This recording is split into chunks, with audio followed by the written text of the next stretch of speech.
I'm right next to an active dishwasher. Great. It is not on the dry cycle yet, which I was hoping would happen by the time the show started. And all of my stuff is getting clean. That's good. That's so nice, dude. I've been on the dry cycle for years. Go on. Well, not much to say. I just get dry and then I get drier. Oh, you're supposed to switch it to wet. Hey, okay. Oh, kitten. You gotta switch the cycle. Alex, is that you when you fire up your dishwasher? Is that kind of the... This is my new character who works at like the dishwasher store, and I explained all the cycles. This is like a good character. Yeah. We can flesh this out.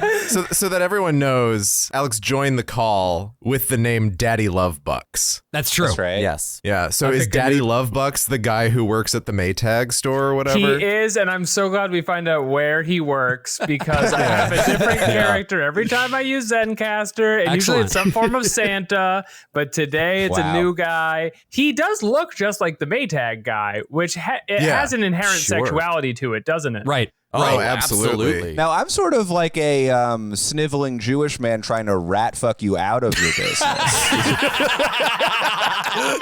Well, why don't you give me your washing machine, Alex? I'm not purring for this interaction. So many possible worlds, but we got this one. So many possible worlds, but we got this one.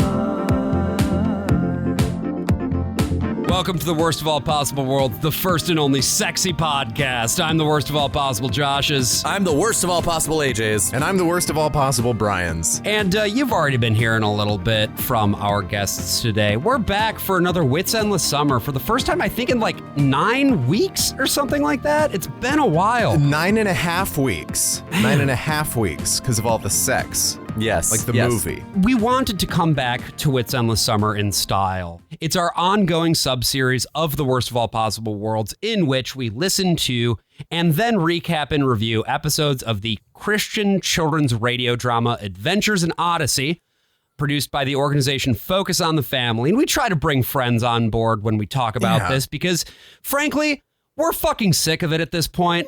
Speak for yourself. At least I am. Yeah. I yearn for Novacom. Yeah. What is this, number 45, I think? So we brought on board today two fantastic guests. They hail from the Quarators podcast, which is the premier podcast about Quora.com. They're here to rate our quo. That's right. I am thrilled to introduce Alex Ptak and Jeremy Kaplowitz. Welcome to the show, guys. Oh, hello. Thank you for having us on your quo. Hey, we're happy to do so. It's a quid pro one of those. Alex, when we had you on last time, we were talking about Dragon Ball Z. And this time we thought it would be great to have you on for another sort of Dragon Ball Z type series, right? Sure. Another show that has been running for nearly 4 decades now. Yes. But instead of for weeaboos, it's for Christaboos. We got to talking not too long ago about the fact that you actually do radio drama. You kind of have your own series. I really enjoyed Gran Nidorino, which is a mashup of Gran Torino and Pokemon. You don't need to explain it. Well, I feel like you say the title, people are like, I know what that is. It's very intuitive. Get off It's my interesting lawn. you say that. I actually think it's kind of its own original property. It stands on its own. But all this is to say, radio drama is something that you actually have a bit of a passion for. So first impressions, would love to hear them. Coming into the world of Adventures in Odyssey, was it everything you were hoping for from a radio drama? It's interesting that you ask me that because I couldn't stop viewing it as just like a far worse store brand version of Veggie Tales that is made entirely the worse because they are not vegetables. Right. I couldn't get out of that to compare it to my own show that I do for sometimes a Kickstarter amount of money, but it's usually just $0. And then they have like Koch brothers money and are putting out this shit. I was appalled. What about you, Jeremy? I was thinking about Alex's show the whole time, honestly. Okay, I kept great. thinking, Alex doesn't have this awful walking sound. Like in the first one you guys sent us, like the whole time they're like, I guess they're walking through school and you see like, quack, quack, quack, Yeah, quack, yeah, quack, quack, quack. It's like, what the fuck is this? I have one walking track I've used for 5 years. It has Hard when they same. get closer and when they get farther away. And usually I can't bother to edit it like so it sounds like they're the same distance, so they just sound like they're passing through the sound over and over again. Yeah, here's what makes this worse. This is actually largely live Foley. Whoa. This is the only remaining job. He's doing a horse walk and he's just putting it on people. He's really milking it. Like, this is his time to shine. I'm very sensitive to the horse sounds. I had a whole horse racing season, and there's a lot of sounds a horse can make. Oh, yeah. The group that made this, the horrible right-wing organization that made this show, Focus on the Family, also does like more grown-up radio dramas. And they did do an adaptation of Ben-Hur. Yeah, that one's just for daddy. The climax of which is, of course, just a big chariot race, which is great on the radio. It's just a lot of noise. horse sounds and then someone going like, look at that. He has a whip now. Well, this is the best part of making radio plays is that at some point you have to announce what the thing is or people will not be able to see it. Yes. And there's artful ways to do that, obviously. But like sometimes Odyssey does it artfully and most of the time it does not. There's only one way to do it, which is the characters arrive at a field and go, look at us in a field. As I was saying, we've been doing Wit's Endless Summer for a while, but if you're here with us for the very first time, what you need to know about this show is that, as Brian was saying, it's been running for like 4 decades now, which is just very close to it. ludicrous. And its primary function is teaching good Christian children how to be good Christians. And the first episode in the set that we're going to be talking about today is about, I guess, I don't know, deceit, sort of, or like discovering the power within yourself. Deceit. I don't know. This is episode 358, The Secret Weapon. Ooh. We're doing the natural, kind of. Yeah, this is a movie for everyone who has seen The Natural, which Josh hasn't for some fucking whatever, reason. who cares? Despite being the one of us who loves baseball the most. Well, I mean, I don't know. I listened to this episode and I was like, well, this is Maybe just... I hate baseball now. Yeah, No, that's how I felt. no. I was like, how can you get any better than this? This is the best depiction of my favorite game I've ever heard. Oh, of Written and course, directed of by course. Phil Lawler. This one originally aired on September 21, 1996. And we get a little bit of tinkling banjo leading us into the opening here, where we get 2 kids, Sam and Glenn, and they're getting ready for another great season of baseball. Hi, Sam. Hi, Glenn. Well, here we are. Here we are in a Start field. of another baseball season. Yeah, literally here did we it. are. This is my first year with the Odyssey Coyotes, you know. Congratulations. You don't seem very happy. Don't you think this is exciting? How many different ways are there to say no? Let's see. Nada. Niet. 9. It was just a figure of speech, Glenn. Oh, 3. The truth is, I really don't know why I'm here. I'm not a very good athlete. hallelujah. Hallelujah? That's the only word that's said the same way in every language. What does that mean? I made me so mad when I heard it. It's the same word. It's not a different word in every language. Yeah, it's the same Stupid one. boy. You idiot child. Get his ass, dude. Also, Glenn is a Russian asset confirmed. The second no he went to was Niet. Yeah, this is our first Glenn episode, and Glenn's whole thing is that he's annoying. As opposed to the other kids who are I relate not. to that. Yeah. I just want to say that really shines in the writing. Yeah.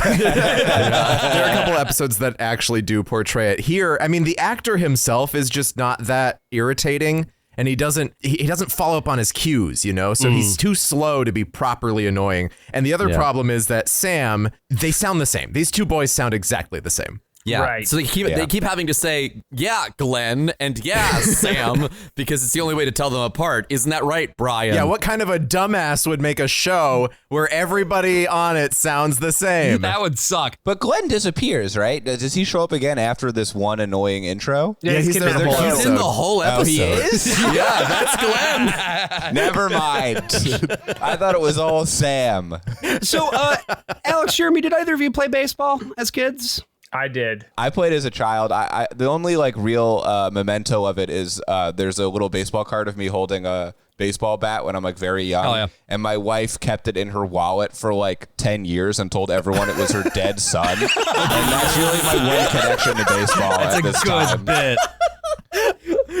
Wow, that's going to be worth a lot now, the Jeremy Kaplowitz rookie card. It is. Yeah. I could sell it for upwards of $0. Oh, You hear the baby? I do. She hasn't played baseball yet. Yeah. Did you like Little League, Alex? I did Little League. Baseball is the worst sport, and it's definitely the worst to subject children to because it involves paying attention once every 15 minutes, which was already my weakness. And I got in trouble a lot. Like I was the child regularly in any sport who would score on like his own goal. That was kind of what I was known for. Hard to do in baseball. Very hard to do. It was hard to do, but I did my best. But I got in trouble a lot because like the ball would finally, they'd put me like somewhere far away. They'd be like, just get him out of here. Just get him in the back. Yeah. They put me in like right field or something, which, when you get baby David Ortiz in there, I've really shined. But normally nothing comes over there. And like the one time a game the ball came, I would be like on the ground looking for bugs, and they'd be like, "No, you blew it!" And I'd be like, "This is a fake sport. It's not fun. You should all be ashamed." I'm taking my bug friends and going home. At least have the courtesy of being drunk when you're here. God damn it. I mean, here's what I'll say, right? Sam does not have a dissimilar approach to the game of baseball. Like he's just not particularly thrilled about it. The Coyotes are not a winning team. He's not about it. The Odyssey Coyotes? The very coached same. by Mayor Tom Riley, also the apple farmer? Except not anymore. This season, they have a new coach, and wouldn't you know it, it's Connie Kendall, who, if you've been following us for a while, you know who Connie is. She is the ambiguously teenage. How old is she? I have so many questions about this. Is she like a child? She's like a child. Yeah, if she's a child, they're being so mean to her. I think she's supposed to be like, is she in college at this point? I mean, she has to be, right? No, she's not. She hasn't graduated. I don't know if she ever, she takes a few classes, but she never fully goes to college, I don't think. Right. She graduates a couple albums after this, like around 98 or 99. Drops out to coach baseball. Oh, yeah. As of like 2025, I think her age is like 23 years old. Okay. Even though the actress playing her is like 64. I was so fucking confused about. So I thought Connie was like another 8-year-old child, and I was like, they made the girl the coach, and all of it. It's so weird because not only is everyone talking to her like she is like a woman, but every speech she has is like, "Let me get it straight, Mr. Hotshot. You're looking down your nose at me because I got big tits and a whole lot of gumption. Well, don't shit on my head and tell me it's a meteor shower. I'm here to take on the trophy." And I'm like, what is the dynamic? Yeah, no, Connie is here to strike a blow against the patriarchy, right? Because they all immediately assume that she doesn't know ball, including, by the way, Jack Allen, who at this point is the temporary proprietor of Whit's End, which is sort of the local social gathering place for all of the town's children. And, you know, he has a heart-to-heart with Connie. Connie? Yeah? I think it's great that you're trying out new things, searching for your niche, but coaching? Are you sure about this? Jack, I am disappointed in you. Oh? That's the same reaction I got from the Little League Association. All men, by the way. Oh. I expected a little better from you. Oh, stop being silly.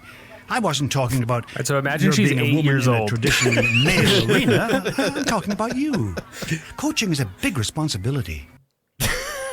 I just love that he's like, no, I'm not being sexist. I just think you're incompetent. It's not better, Jack. Okay, so, but here's the thing. To be fair, Connie is not a particularly competent person. This is something that we've seen time and time again with her. Excuse me, Josh. She taught Eugene how to drive. She didn't do it well. I can tell you that That's for right. free. A driving woman. Well, the other coach literally says that to her. She's like, "Get back in the kitchen," right? Yeah. To like this other child. Yeah. He sees like a child teaching Little League, and he's like, "Why don't you get back in the kitchen, you bitch?" It's and fucking like, insane. What are you doing? No, this man conservatively sounds like he's like 45 years old, and he's yelling at a 19-year-old girl. This is very nitpicky, but she does flub a line in that, right?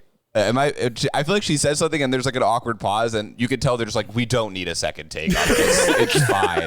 Look, we gave them their $80 in a handshake. Okay, we're sending them home. I'm pretty sure it was still 50 at this point. No, it was $0 and no handshake. Oh, no. Job for the union finally got their handshakes. Yeah, generally, is this 50 per episode? Yeah, at this point in time, they were just That's fine. I mean, unless the regulars were getting paid more, the children were certainly getting like 50 max. They're obviously being ripped off, but being in comedy for so long, my brain is so destroyed where I'm like, it's not bad. So many people do this. So many of these people are like Disney voice actors, so they're used to just being handed a peanut and being like, go nuts. You're in our park for the next 40 years. It's interesting they have the same pay scale as the Quarators podcast. That's really interesting. No, they don't buy them a burrito after, I don't think. That's for special occasions when it's lunch. But if it's not lunch, no burrito. No burrito. So at this point, a new kid appears because we've been seeing the situation from the side of the Coyotes, but we need an antagonist in this story. Yeah. And that kid's name... 25-year-old kid comes on. Yes, this is the 25-year-old, apparently Little League player. This is Bruno. He is the ace for the Crosstown Tigers. And maybe you should choke up on the bat, too. If he choked up on it anymore, he would kill it. Bruno. Who? Get his ass. Bruno Belzer. He pitches for the Crosstown Tigers. Star pitcher. Well, what are you doing Crosstown here? Why aren't you Tigers. at your own team's practice? We're done for the day. Besides, I was just scoping out the opposition, and from what I can see, you guys are gonna be no trouble. Oh, yeah? Yeah, I've seen better swings in the monkey cage at the zoo. Leave your relatives out of this. All right, that's enough. Bruno, I think you better leave. Oh, yeah, sure. I don't want to cause any trouble. Keep up the good work, Sammy. You're the best player our team's got. Yeah? Well, then you're in pretty bad shape. Thanks a lot, Glenn. Yeah, Sam sucks. He's really bad at hitting the ball. Yep. He has just finished an at-bat where Glenn was pitching to him and trying to get him to hit the ball. He's lobbing and up he struck meatballs. out. Yeah, not good. This guy, this Bruno lad, is played by Chad Reiser, who AJ you might remember as being the voice of Monty early on. Oh, no way. As far as like someone who was a kid on this show, he has probably worked with Adventures in Odyssey for the longest stretch of time, off and on, never regularly. But he was on the show before it was Adventures in Odyssey. He was on the Family Portraits episode 2. Oh my God. And the last time he did an episode of the show was 2019. By the way, okay, so this may just be me and no one is going to relate to this, but one of these actors sounds like a medium amount like Donald Trump. And when he talks, I pretend he's Donald Trump. Which character? The one who talks to Connie. No, it's the man who's very unfair to her and very mean, I think has the breathy affectation of a Donald Jack Trump. Allen? Yes. Oh, that's interesting. The old man. Oh, no, the old man, the coach that tells her to go back in the kitchen? Yeah. Oh, he's in a few of these Coach. episodes that we listen to. Coach Mott or whatever. Well, the old man who's in all of these episodes, is Jack Allen, who is played by Alan Young, who is the voice of Scrooge McDuck. Oh. Yeah. I gotta be honest, none of these sound like Donald Trump, right? I mean, not a single one. Alex is crazy. Unless you're for Alex, this. yeah. Yes, I agree. Well, I did say that maybe I'm crazy, but I think I'm hearing him, and I don't know what he's up to at the time. baseball, Connie. You don't know what you're doing. He has it's not like a full on the verbiage is obviously very different. Right. And the speech Bruno pattern very Belzer, different. he walks up to me, big guy, strong guy, tears coming down his face. Now I'm hearing it. Yeah, It's kind of there. Listen again when he comes up because he's in he'll all come these up episodes. again. He'll so come up again. We'll talk about it. But look, here's the thing, right? History will vindicate me. Bruno comes through, and as we've heard, his voice so mellifluous. So kind of fruity, too. Whenever they write a bully character, Yeah. the kid's just a little fey. And Which that was true of my experience as a really gay bully growing up. Okay, sure. He's so immediately effective, Bruno is, that Sam just quits the team on the spot, and then we hear this. I'm tired of trying, Connie. I quit. I'll see you guys around, okay? Oh, Sam. You're just telling me this for the first time. That is the opening Just now hearing about riff this. to Tiny Dancer by Elton John. Straight She up. had a beautiful life, you know, whether you agree or not. Every once in a while, this show will put in some sort of a riff or a motif that resemble, but that is just Tiny Dancer. It's the same progression. It's the same key. And I don't know. Maybe I'm the only one who thinks this is as funny as it is. No, I totally hear it, Josh. I was mostly just catching the many musical references to The Natural, a movie you haven't seen that fill this episode. But I'm glad that because you haven't seen The Natural, you did catch this Tiny Dancer riff, which I missed. I have not seen The Natural. I haven't seen it either. I've never seen any naturals. So they're all not even big naturals? No, they've all been implants all along. I've only seen breasts that are implants due to my sheltered life. I guess I do have a question for, like, do you think that it was the composer, like, puts down that track, goes, fucking nailed it, is driving home that day, Tiny Dancer comes on the radio and he goes, fuck, and it's already too late. No, it's already on out. purpose. It's totally on purpose. You've listened to enough of this show that you've seen those times where they're just straight up quoting other things. I He's know, like, whatever. But I to got what the end? Yeah, I don't get Did it. he just I really see don't Almost get it. Famous for the first time? Like, what is this? Good artists borrow and great artists steal. You're goddamn right, Alex. So you can take these moments and bring them to the Odyssey Coyote field. That's right. and you know, to the point of the field where we Odyssey, keep the Odyssey Coyotes. Connie actually ends up being a pretty decent coach, it turns out, but she still has a problem with Sam. Sam is not performing up to the standards that he is capable of. And so Connie goes to Whit's End, which again, this is the soda shop where all the kids in town hang out. Yeah, Connie is a soda jerker. That is her main job in the show. Like the way you She's say just that. also the baseball coach. Well, no, she jerks off the She's soda. just a child.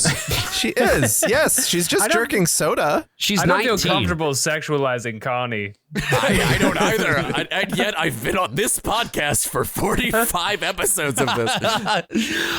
She has a surprise. She's got this package. There's a surprise in it. It's for Sam. And it turns out that it's a very special baseball bat.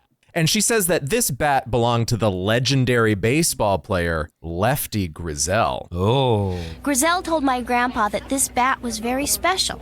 He said it has power and accuracy, and sometimes it even seems like it has a mind of its own. Really? Well, I don't know about that. Skeptical, huh? Well, I've got some baseballs here. Let's say we go try it out. Okay. Come on, Mr. Allen. I hope you know what you're doing, Connie. Stop talking about quitting, hasn't he? Let's go.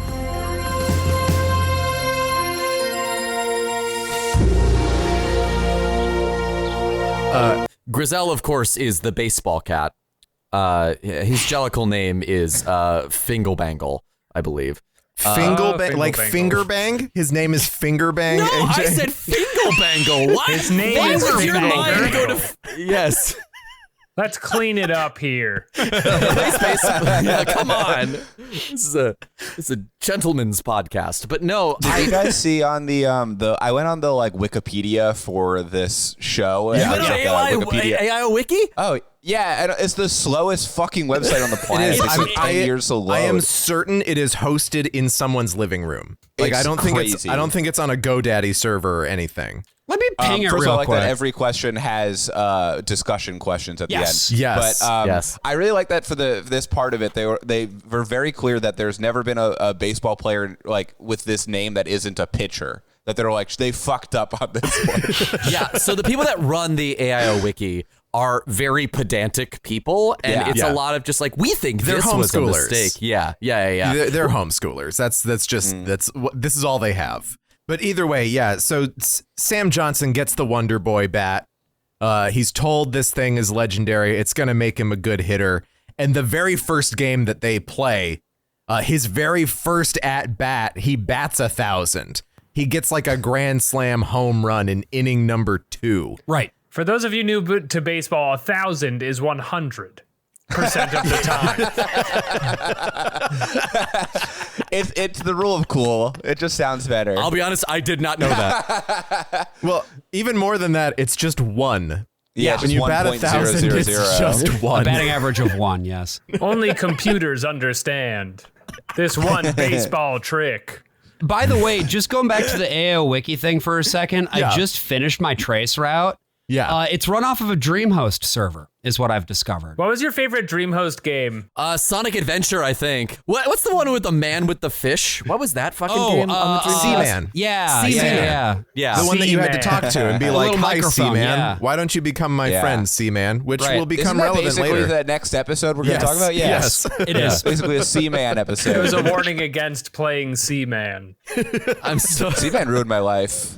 Just Phil Lawler being like, "Hey, I have a special notice, a special message for you parents and kids. You may hear about this guy, Ute Saito. Now, you may think that he's a cool guy, but let me tell you, Seaman, besides just the double entendre in the name, he makes you talk to the game. It's true. You know what else he makes you talk to? Fucking Odama, and that's a bullshit game. It's a great premise that it's completely squandered on some dog shit RTS. You might have been bought into him based on Sim Tower or Ute Tower, 2 classics of the simulation genre. But the moment that you dig deeper into that man's body of work, the further down the rabbit hole you're going to go. It's not good, folks. I made it to like level 2 of Odama. And you can fail so badly that it takes you backwards. Because Sam, again, he's batting with his 1,000 batting average and his probably 2,000 plus OPS. Yeah, I know what that is. In his first big at-bat, he hits that home run, which drives in 2 RBIs. But apparently, and we hear this got a lot of later, letters. his stat line for the full game was 4 hits and 2 home runs. So I don't know if he's putting up like Juan Soto numbers on the reg or whatever, but it's very impressive to me. Is an OPS an out of the park slammer? I do hate how sometimes hearing about baseball makes me feel like I'm a character in NCIS where I'm like, English, please. Well, if you really want to know, OPS stands for on base plus slugging, which is what happens when you Wouldn't add. that be OBPS? It's not OPS. far away from what I said, though, right? And it's I what didn't want it you is. to get confused with the recording software OBS. That's right. A lot of baseball players are also Twitch streamers. And also there's OBP, which is your on base percentage. You take that number, which is how likely you are to actually Jeremy, get I to need an the extra pair of base. hands, so we gotta hack this computer. Come on, we can do this, buddy. Come on. And then on top of that, you add the slugging average, which is a weighted thing of like how often do you get to first to second to third. You add those together, you get the OPS. So we're that listening. just sounds like you're making up some fun numbers that mean nothing by Suck the my end of it. dick. Yeah. So Okay. we're on the radio now. We're listening to Sports Chat. Connie is the guest on Sports Chat. We're learning through this exposition that the Coyotes have clinched the division. They're heading to a playoff game against the Crosstown Tigers. And of course, their ace, Bruno. The Crosstown Tigers, famously of Crosstown. That's right. Yes. Now, Connie continues to face sexism. Wanton sexism. It never ends. It doesn't end. Bruno, meanwhile, is fucking pissed that Sam has gotten so good at baseball. He scopes out the situation, and wouldn't you know it, the baseball bat goes missing. Bruno steals the bat. Sam freaks out and storms into where else but the ice cream parlor where the kindly old Scrooge McDuck can help him find his bat. That's right. Connie!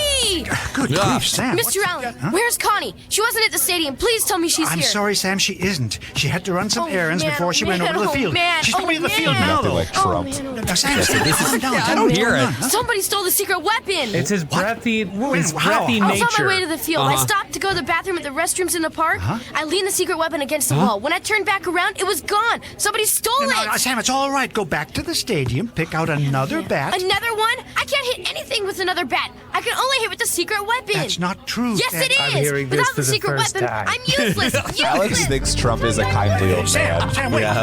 Wait for me. He's Sam. doing what's best for this country. Sam, now having the power of the bat taken away, he's lost his confidence. And Connie at this point, you know, she's been making up a story here, right? This bat's not magical. She just found come some on, old Connie. piece of wood and just threw it at this kid and was like, you know, the power was really in him.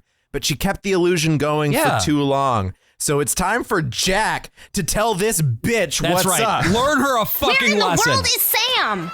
I know where he is, Connie. Oh, Jack, where? I had to chase him all over the park, but I finally caught him. He's in my car. In your car? What's he doing there? He needs to be right here. He won't come. Why?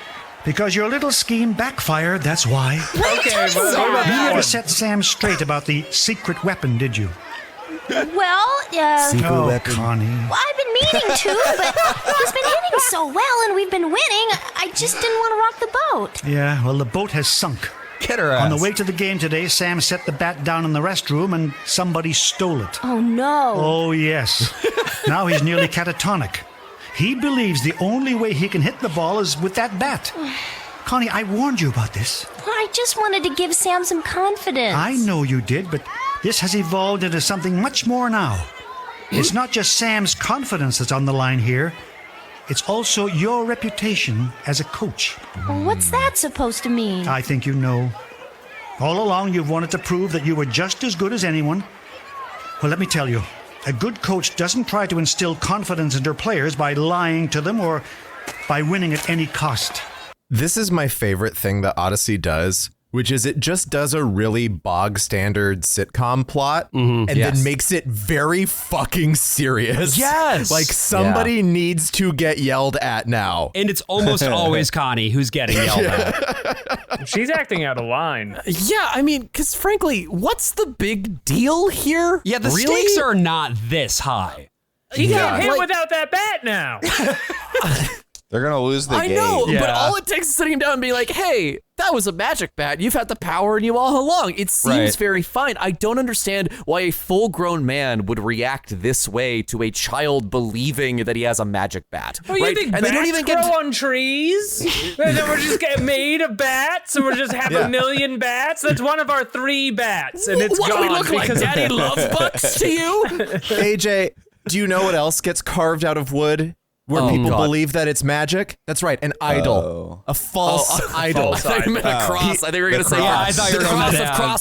Crossfields. All the crosses in the cross Well, fields. this show is so Protestant, they would say that people do turn crosses into idols, right? Yeah, Nothing is right. ever magic. The only magic is in the word of God. in but your it is heart. weird that they don't that's even. a bridge too far for me. Yeah, but it is weird that they don't even go into like the Dungeons and Dragons shaman of it all, right? They don't like No, turn because this it's not into real like, magic. Dungeons and Right. Dragons is real magic. And which is evil, by the way. This is fake magic. This is David Blaine shit. This one is more about how girls should not try to do boy stuff. That's like the underlying Honestly, thing. Reason kind shouldn't have of. done that. Yeah, a little She- bit. but then she coaches the best team in the whole city. They're like on the radio. They have color commentary for the championship. Who's listening and to I, this? and I feel like the writer of this episode, Phil Lawler, a very talented man. Shut the Yes, very incredibly. No. Hold Yes. on. No, Hold my favorite on. guy. I'm willing to excuse a lot of jokes that we make on this show facetiously, but I'm going to draw the fucking line at calling Phil Lawler talented, even as a joke. Well, he's intelligent at the very least. Come on. And he is trying to like square this, like the sexism that she faces is bad. Right. But like at the beginning of the episode, she has like this sort of hysterical accusation of sexism that the show is like, no, Jack would never be sexist. Right. Then she actually is the victim of sexism against the bad coach who's like, make me some cookies. Finally, at the end, that coach comes to like understand her. But also, like, I think that you mentioned the show being like, well, there's no way Jack would be sexist. But I think you're exactly right, Jeremy, that the implicit, you're welcome, that the implicit assumption here is that Connie is in a space that ultimately is, it's not that she can't be in that space. It's that she is in territory that is not her native territory, right? It's just, it's strange you say Jack can't be sexist because when you listen to his interviews on Stern, the things he would say. Yeah, God. I can't believe people are willing to That overlook was a different era. Yeah, you're saying that God can't use flawed people. He can't make people better. I mean, just look at the story of King David, right? He killed that Hittite. This show lacks guidance from the Pope. I heard someone said I could be Pope. It just really sounded like he was in the chat for a second. I don't know if you heard it. It was really, it's really funny on Stern when he talked about throwing those two bitches into his giant vault full of gold and dove in after them and swum around. Yeah. I dive right in. The coins don't even hurt me. I think they don't even hurt me. I swim through them like water. They don't even work that way. I spit them out. They fall down like rain. The wettest ever from the standpoint of coins. That's currently how wet I am and how wet Brian is. I am very dry. I am still on the dry cycle. By the way, update on the dishwasher. The dry cycle has ended. Well, at least it ended for somebody. So after Jack has learned Connie a goddamn lesson, she goes back to Sam, right? And sets him straight. It wasn't a real thing. It was fake and gay. And yeah, I she made gives it up. like the lamest pep talk here. She's just like, it was fake. Please play the game, please. Yep. Doesn't even she give him explains any. that the power of the bat is that he has to like use it every day, right? Yeah, Which doesn't really like, make any sense. Like you can practice with a bat by yourself in your backyard or something, Yeah. just like kind of swinging it around. But not with that attitude. Mom, I killed a bird again. Every day I buy you a new pinata. We're now in the bottom of the ninth inning. Sam is up to the plate. Bruno's on the mound. Bruno's a sick fuck, too. He's like spewing insults while he's throwing the ball. There's kind of a confusing moment where Sam swings on the first pitch and Bruno says, "Catch you looking." This final moment is this like face off between, Bruno and any number of other Sacha Baron Cohen characters versus Sam Johnson. And it also feels like Phil Lawler had just watched the Sam Raimi movie For the Love of the Game and was trying to like emulate the way that movie plays with time, but from the batter's perspective instead of the pitcher's. But anyway, here's how we get to our final moment of Sam, spoilers, hitting the ball. Yeah, this is pitch 3. Sam's down on the count 0-2. All right, Johnson. Enough playing around. You're going down. No way.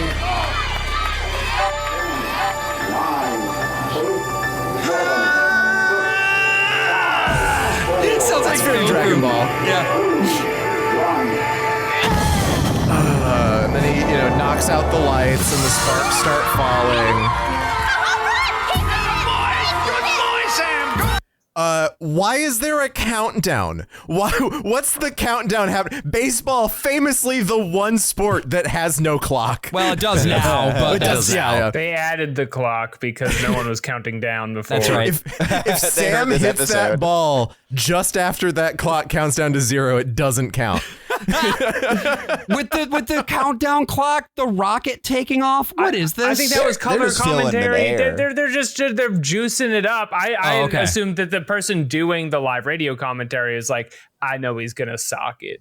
I know he's gonna sock it because the power's in him all along, and so he just takes the choice to go out and count down the hit. And, the rest is such a bad baseball commentary guy.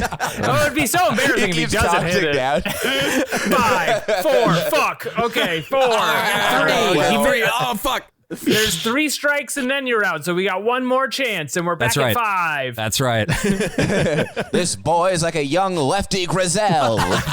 Yeah, they don't talk about all the times a hockey announcer goes, "Do you believe in miracles?" and then one doesn't occur. Yeah, you only got to be right once. It feels like they're just filling the background air, though, right? Because it's like there's so many other sound effects that's going true. on at once. They're just trying to have this big moment. Yeah. Yeah, and if any of you knew, besides just being AJ, if you had seen the classic Robert Redford film, The Natural. Never even heard of it. I've been clicking around the internet while we record. I've only seen a shark eat a man. And my baby's been talking to me. I keep muting my mic. But yeah, no naturals still looking. Okay. Did the shark not have big naturals? No, the shark, it was confused. I guess it was a guy diving in Mexico and he was in a cage and then the shark jumps into his cage. Wait, what? Really? Wait, you're just actually watching a shark kill somebody right now. Yeah, well, no, he lives. Are you actually? He lives. Okay. I guess he fights off the shark, but it's unbelievable. See, this is the danger of doing a podcast with 5 people on it, is that the ADHD will kick in for Alex around 50 minutes God, can you in. imagine if Claire was also on right now? Madness. Honestly, no, I cannot. She'd back me up on this Donald Trump thing. Yeah. That's for sure. That's for damn sure. I've only seen a shark attack one person. It was this guy. He's like hanging from a ladder, like off of a helicopter, and then they're pulling does he have a down spray? into the water. Well, he gets the spray. He gets the spray from his young friend who he dresses upside down friend. Yeah, who he dresses only in green panties. And he gets a spray and he's able to spray the shark, and then the shark falls off of his leg and it explodes. It's pretty traumatizing. So let's close out this episode, right? Because at the end of the day, Sam does have his big moment. He hits the home run. It's a walk-off. But Connie and Sam thank each other for teaching each other. The ending of this one was whatever, but the ending of the chicken one, they're really going so hard in the post part of that We one. might as well jump right into that one, right? Because that's the next episode in this set. This is episode 288, The Twilife Zone. Wait, we're not going to do the discussion questions? Do you want to do have them written Go down. for it if you want. What are the discussion we questions should for the at least baseball cover the episode? discussion questions. There's three. Okay, the let's first hear one it. is, why was Sam unhappy about playing for the Coyotes? Well, because so much of a discussion. They're terrible. That's just a quiz question. Yeah. Number two is, was it a good idea for Connie to give Sam a secret weapon? Yes. It was at the end. Yeah, it was really great. it all worked Actually. out. It's good to lie three, sometimes. What she should have done was, rather than giving him like a placebo bat, she should have given him one of those torpedo bats that they've actually started using in the big leagues now that are like specially weighted along the tip where the swinger's sweet spot is. And then it would have actually been a functional secret That's weapon. just like me. And then the third question was, this is on the wiki, why doesn't Connie stick to making cookies and stay in the kitchen where she belongs? Not on the quiz. Wait a minute. Jeremy lies. I know the answer to this one. It's because she's a whore. No, the actual question is, have you ever put too much faith in something? Which is a very weird question. That is a super weird question. The Lord, for one. Our Lord and Savior Jesus Christ. He has done very little for me overall. I would say for me, yes, and it is the New York Mets. Every summer I put too much faith in them. Yeah. For me, it was podcasting, and then I found out that the Mark Maron microphone that Alex gave me was actually just a random microphone he found. I never used that one. That's the secret. You just give someone any microphone and say, okay, in order to get good at this, you just have to really hate going to the post office. Every day I say my guys to myself. Episode 288, The Twilife Zone, is, it's a Twilight Zone parody, obviously. So I've avoided grabbing, there's multiples of these. There's a bunch of these. There was a point in time when I was like, I don't know if I want to subject AJ to this. And then we went to the 1000th episode, tribute episode, live recording spectacular in Colorado Springs, Colorado. We got to see the Foley guy live doing his horse clomps as he walked across Not the even floor. joking. He got an applause break. Job. He got a bigger applause break than any of the voice actors, the Foley guy did. He did. Yeah. He deserves I want to it. hire a Foley guy for our podcast now. It sounds fun. I will do it. Next time we're talking about like a Quora question about jacking off, there's a guy going like, Wait, I could be stepping in your wait. I'm being serious right now. I could be your Foley guy. Let's hear it. Like, just let me audition with this. Yeah. Oh, yeah. That's good stuff. That's like can a you wet get the sound bird? of like 10 to 20 children playing in the background? That's good. I need want it to Foley drown me out. for my son trying to install an Xbox after I tell him not to, and then me disowning him. Okay. Let's see. Tiptoe sounds. Gee, I hope my dad doesn't hear me plugging this Xbox in. And we're doing our podcast over this. Yeah, This is yeah. This is in the background. Soul Calibur 2 Boldo versus Boldo versus Boldo. It's 3 Voldos. They're all sucking and fucking. Oh no! Jeremy, good use of the buttons, by the way. Yeah, that's great. I can't Perfect hear timing. them. It's very far away and I cannot hear them. So because that live show had a segment of the Twilife Zone in it, that is what has given me permission to subject AJ to this particular thing. And not only him, but you, our beautiful, wonderful guests. I listened to this one first, and it was so confusing. I had no idea what was happening.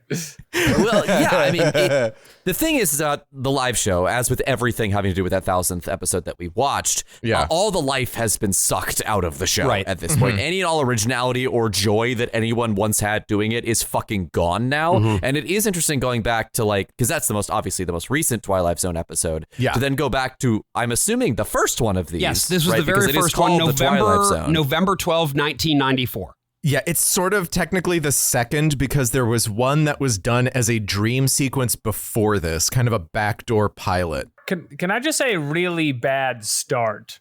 Yeah. To the Twilight Zone. Like if this was I could do anything, and my first idea was this episode, it would be like, we shouldn't do more of these. This is the worst thing we've done. It's also a nonsensical pun, right? Like why is it Twilife? That's a great question. Yeah. Well, because they're pro-life. That's why. Oh. This episode is, as we were saying, a Twilight Zone parody first and foremost, although Connie does real quick read us a Bible verse before diving in.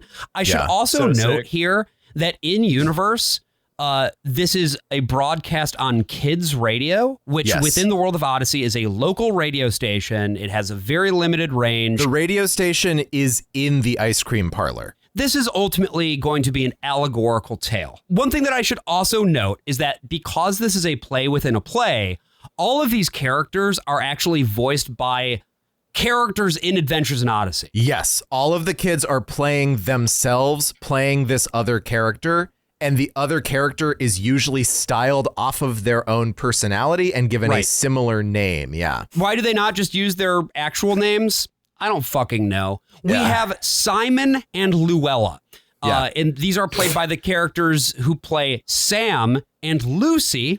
They're considering taking a shortcut to get to school. They're also trying to figure out how to raise some extra money for their science club. Yeah, they're going to make T-shirts with Albert Einstein's face on them. That's a good idea. It's a pretty good idea. As long as they own the rights to Albert Einstein. The Einstein estate is going to destroy them. But as they're planning, they hear a very strange sound in the alleyway. Did you hear that? Hear what? Psst, that! Yeah, what do you think it is? I don't know. What do you think it is? It's me, you dopes. Russell! What are you doing? I've been waiting for you. Waiting for us? Well, waiting for you, Simon. I know you come down this alley a lot. What? Do you want? Come over here, behind the trash bin. This is my usual alley. I want to show you something. What? Do it. Something you're gonna like. Trust me. Don't say it like that. Trust you? I don't think so. Don't make a federal case out of it. Just come here. Oh, all right. This better not be anything gross. Don't worry, it's not. Well, then, what is it? Ever seen one of these? It's a toy chicken. Not just a toy chicken. Listen. Hello, my name is Henny. What's yours? Cool. Cool? Simon, it's a toy chicken. But it talks. Cool. Okay, it says its name. Big deal. It does more than that. I have a friend who talks so much when she goes to the beach, her tongue gets sunburned. That's funny. That's good. See, it makes you I like that they had to write the jokes for the jokes. chick in this episode. I like you. Let's be best friends. Hear that? He likes you. I loved this episode. I like that. There's so many great metaphors that this could be about. It made me think about people who are currently addicted to talking to ChatGPT every day. It made me think of people who need to fill their, again, beautiful listeners of all podcasts who listen to podcasts nonstop because they're like, I need comedy bang on at all times. It used to be you didn't have podcasts to fill your space. You just had to listen to Adventures in Odyssey. Right. Which some of us did. Or you go into an alley and you have a boy give you his chicken. In the AIO fan wiki, they do say that the original name of the toy was going to be a doll named Mary Jane, but they thought it would make kids too afraid of their dolls. So they changed like that one episode of the Twilight Zone. Yeah, like this is supposed to be Talkie Tina, starring June Foray as the doll. Is that also about drugs, or is that no? It's about a guy who seems like he's fine, but he's actually abusive, and so the id of his daughter inhabits a doll and murders him. It's a That's classic. It's really The it's a Twilight great Zone is episode. so fucking It's really cool. cool. It's Yeah. so good, dude. They're not doing these dumb lessons. Like all the Twilight Zone episodes are like, what if everybody looked like a monster except for you? And you're like, I don't know, that's crazy. And then this one is like, it's just so dumb that they're just like, what if there was a toy that was like drugs? But I think that's a really good point, Jeremy, that like this is the issue most of the time with Adventures in Odyssey is that even when they try to get a little funny and goofy with it, they always have to come back to being didactic. It always has to be the fucking lesson. Yes. And the thing is about they don't understand. They don't understand the mentality that Rod Serling was in. I went to college in upstate New York in Binghamton, and they were all about Rod Serling because he grew up there. And Twilight Zone can only be made by someone who was born and raised in upstate New York. That's the only place that you could be born. Are you if born you and want raised to in make the upstate New York, Twilight Zone. Jeremy? Long Island, baby. Okay. I could never make the Twilight Zone. It would be too much about cops.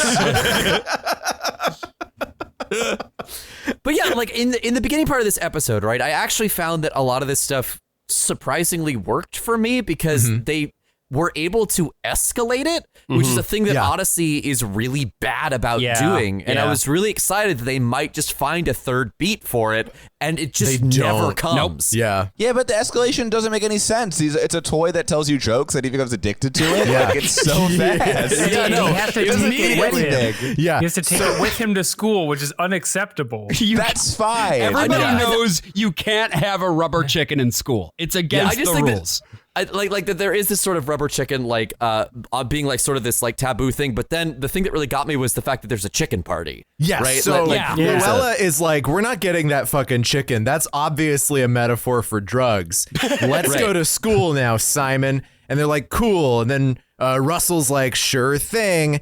And then at the cafeteria, Simon's like, hey, can I see a little bit more of that chicken of yours? And he's like, yeah, come with me. And they go to a room full of kids giving each other furtive looks where he pulls a bunch of chickens out of his bag. After school, Simon followed Russell and several other kids to an abandoned building near the school. Once they were inside, Russell moved a crate that sat in front of a hole in the wall. Inside the hole was a backpack, and inside the backpack was... It's a chicken. The chicken. All right, dudes, let's party. They all started passing the chicken around, each one having to pull at its string. Let's pull its string. What's yours? Eric. Is that your face or did your neck blow a bubble? That one makes no sense. I have no idea what that It's means. so small, the mice are hunchback. Simon saw how goofy Don't the even chicken come was to a making comedy show if your everyone, name's and he Eric. didn't like it. I love that the chicken has a joke about how small his apartment is. Why does the chicken have an apartment? It doesn't make a lot of money. It's a comedian. Right. It needs clothes. There you go. Alex, I did briefly think that was you saying, hey, look, it's a chicken. Yeah, that's definitely just somebody's son that they brought into the studio to be say, hey, it's that chicken. That's what's kind of weird is like this episode, because we've talked about Phil Lawler's writing a lot at this point, obviously. And it's kind of weird that this episode, when it works comedically, it's weird that it works as well as it does, given that it's not actually funny. You know what I mean? It just, at least this is my experience of it it's anyway. Just so the writing. bizarre. Yeah. I disagree. So here's the thing, and maybe this is a contrarian take for this episode, but Let's I go thought for it. this was a showcase of everything wrong with postmodernism. Where Yes. Okay, let's go. the entire context of the show, the thing that you're being presented with is just like a reflection of a reflection of a reflection of three other things you're supposed to already know about, and they all come together. And you're 6 years old, and they're like, "Here's a story about a boy who gets a chicken, and at the end it's drugs." And you're like, what are any of these things? It's insane. This didn't make totally sense. insane. It almost works if you think about it as like a metaphor for video game addiction. That's the one thing I'll give They've it. done But it was episodes video about game addiction. I know. At the end, they go, "What if that chicken was called drugs?" That literally say that. sounds like it's an exaggeration. That is baldly said. That's that is the a line. line of dialogue in this thing. Yeah. The only thing I could compare it to is Common's song "I Used to Love Her," where he reveals at the end the girl is hip hop. That was the same as this. The chicken was hip hop. I mean, we've already That said girl I was doing, she was rhymes. Now, you may think that our story is a bit far-fetched. After all, we all know that a toy chicken can't really make people do bad things. But instead of Henny, what if the toy's name was Drugs? I love it. Also, to go with Alex's point, like, okay, yes, it is silly that someone can get addicted to a chicken, but that's just bad writing. You can't just wave it away by being like, and we all know none of what I said makes any sense at all. Yeah. But what if it was a different thing? It's like, no, write a better story then. And even in the context of the story that they did, and you have to take at face value, the boy didn't do really any bad things. He almost stole and then didn't. Well, he like shoved a girl at the very end. Well, that wasn't good. He skipped school. Yeah. He did skip school. He mouthed off to his mom, presumably. I mean, he brought the chicken to school. Most of the decent mileage of this is just hearing what Simon's chicken addiction sounds like. Simon started spending a lot of time with Henny. He found the chicken to be very comforting, especially after a hard day at school or an argument with his parents. Wait a minute. And would rush home just to be with him. I know it's silly, Henny. You know, I wasn't wrong before. You're just a toy. It is his penis. This is all a porn addiction. So good. Yeah. I like you. Let's be best friends. We are best friends, Henny. Before long, Simon began climbing up to the treehouse before school to get a morning dose of Henny. It's just a rain-soaked hustler that he found in the woods. It works a lot better he keeps honking. as a metaphor for jerking it to pornos. Yeah. He pulls the string and the chicken starts saying more pointed things, like take me with you over and over again. Right. When he doesn't take the chicken with him, he pulls the string and no noise comes out. This is also just like a story about a pedophile that he met on the internet. Right? This is someone who's like, this is my funny friend who won't tell jokes until I escalate like my encounters with him until we finally meet in person. It's pretty much the same as we're all going to the World's Fair. Exactly. Yes. The second beat of this is about a sort of sentient chicken toy. Right. The third beat that doesn't exist should be like the CIA kidnapping and dissecting him to turn him into a weapon or something. Yeah. Right, but that would actually implicate the lead of this series, John Avery Whitaker, who actively works for the CIA. I mean, that is actually something that's worth noting is that Adventures in Odyssey, because Focus on the Family is very tightly connected with the United States intelligence community. And with mercenary organization Blackwater, that's right, also known by many other names. So too, it has many names. Adventures in Odyssey cannot say bad things about the FBI, the CIA, the NSA, etc. It seems kind of easy when you're making a show like this. They're like, oh, by the way, should we have the CIA show up and shoot Connie? No, we won't do that this episode. Now, Connie, if you don't have a good baseball game, you will be arrested. And deported to El Salvador. The current president of Focus on the Family has talked about going to the Pentagon and running into adults who work there who say they listen to Adventures in Odyssey on their lunch breaks. That's amazing. Now, and I hope do it I learned a lot. Yeah. I really learned a lesson this week. About chickens. It's much less scary when you can't see the vegetables. So it turns out I'm addicted to crack cocaine. Things continue to escalate. It's like the toy. With this chicken, which again has started talking to him directly at this point. How did you do that? I've always been able to do it. It's just that up till now, you weren't ready for it. This is incredible. I've got to tell somebody. No, don't. They won't understand. They all hate me. Who hates you? Everyone. Not Russell. Oh, yeah? I tried talking to him before, but he doesn't want to listen. He can't understand. I have imposter syndrome. Special friendship. Validate me. Of course we do. You said I make you feel good, right? Yes, you do. Have any of your other friends made you laugh like I have? Yeah, that's a pedophile. Yeah, it's the pedophile. It's called gooning. Tom Riley's got a wonderful cave just off his property. Go goon there. The language of like, you have to demonstrate your trust in me, like you have to do these specific things for me.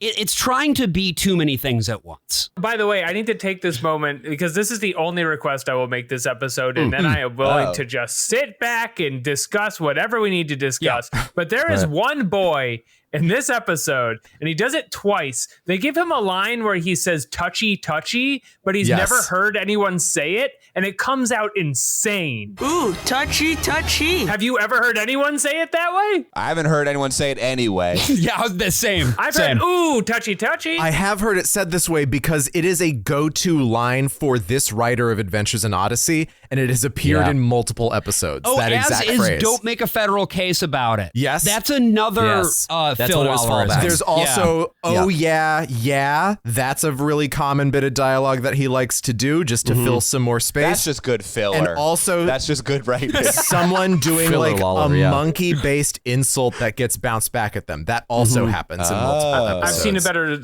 swing at the monkey exhibit at the Yeah, zoo. yeah, yeah. And it's like, of course you have. Monkeys swing quite well. They're really built good at it. for it. I think that if you know the swing industry, actually the lowest caliber swings are given to the animals. And they're not coded efficiently for public parks. And so it's actually a great disservice to be on that swing. So you're talking about a physical swing, not them swinging like from tree to tree, vine to vine. I thought it was like the props they give the monkey. It's confusing. Yeah, I know. Well, choice because is confusing. the first image is like of a monkey swinging a baseball bat, which I'm sure they wouldn't be very good at all. You can't let them have that. Can we talk about how ugly the drawings are for all of these cartoons? Because I looked up like, which one? Sure. the pictures of them. They look like fucking garbage pail kids. Yeah, so the art style changed in the 2000s. So when Josh and I were growing up listening to this, they had a kind of a different art style that also wasn't great. But it was not this really hideous, like, sidewalk caricature artist. Did you say growing up listening to this? Yeah. Yes, we both did. Josh and Brian did. I'm the newbie for that. What the fuck? It's a hurt people scenario. How did you find this as a child? Because my mother and father were followers of our Lord and Savior Jesus Christ, Jeremy. First of all, everybody's church had, like, one of the cartoons, because there are also cartoons. Yeah. Then the local Christian bookstore always had the radio cassettes. Yeah, this is sub Disney level by a good. Yeah, my parents listened to like NPR or whatever. I mean, my parents did that too. But I will say the thing that struck me about this episode is that the whole conceit of it and plot of it reminded me of like a Rocko's Modern Life episode, but like it just becomes incredibly didactic because in Rocko's Modern Life, it would just be about jerking it. Yeah, and they'd never come around and say it, but then you'd be like an adult and think like, that Rocko's episode that I watched 10 years ago, he was cranking his pee-pee, wasn't he? That turtle friend was trying to stop him from touching himself, but he couldn't. Anything about religion is confusing to me. Yeah. I recently watched The Last Temptation of Christ with my wife and my other friend who's Christian. Great date and movie, the whole time I realized like I One don't of know. the best temptations of him. It's a great movie. I didn't know anything about what was going on. It felt like I was watching like the Avengers, but I didn't know any of the superheroes. Yeah. And I kept just being like, is Spider-Man in this? Yeah. And everyone was like, that's the Old Testament. And I was like, I didn't know what was going on. Which one's Paul, formerly Saul? The movie was kind of controversial when it came out because they made like some changes to the story, and the whole time I kept being like, "Wow!" And now he's resurrecting some guy named Lazarus, and everyone's like, "That's in there. That's in there. That's the normal thing." You got to admit that's raw heat. It's pretty sick. Jesus Christ was cooking with that one. Yeah. Well, there's a bit in that movie that's not from the Bible where Jesus reaches into his chest and pulls his own heart out. That is the logo for the college that Josh and I went to. Because Paul Schrader also went to Calvin College. How do you get that as a drawing? I'm going to look that up. So eventually this goes into after school special territory. The chicken is in control of everything at this point. The chicken is like, you need to steal money for reasons unknown. It's not like he has to buy more chickens. He has to buy the chicken clothing. This is a very poor premise. I thought the mixed metaphor there too was like, by the way, homeless people are liars. They have that money. They just want designer clothes. You might be onto something there, actually. Not even joking. So he goes to, the science club. Remember that? They were making the T-shirts with Albert Einstein on them. Right. And he goes and breaks into the lockbox and shoves his friend. And his friend's like, dude, what? And he's like, I have fallen so low. This is the worst I can ever be. This is my rock bottom. Yeah. So he finally pulls it back in. He throws the chicken away right into a garbage truck, actually. Luella, are you all right? Yeah, I think so. What happened to Henny? He landed in a garbage truck. He's in the trash where he belongs. He'll never bother anybody again. Okay, Charlie, the truck's empty. Move it out. Hello, what have we here? My name is Henny. Let's be friends. Hey, you're even better than the one I got at home. All right, Henny, let's be friends. We have now discovered a secret weapon and ventured through the Twilife Zone. but we've still got a third episode, and we're saving it for the whole back half. It gets worse.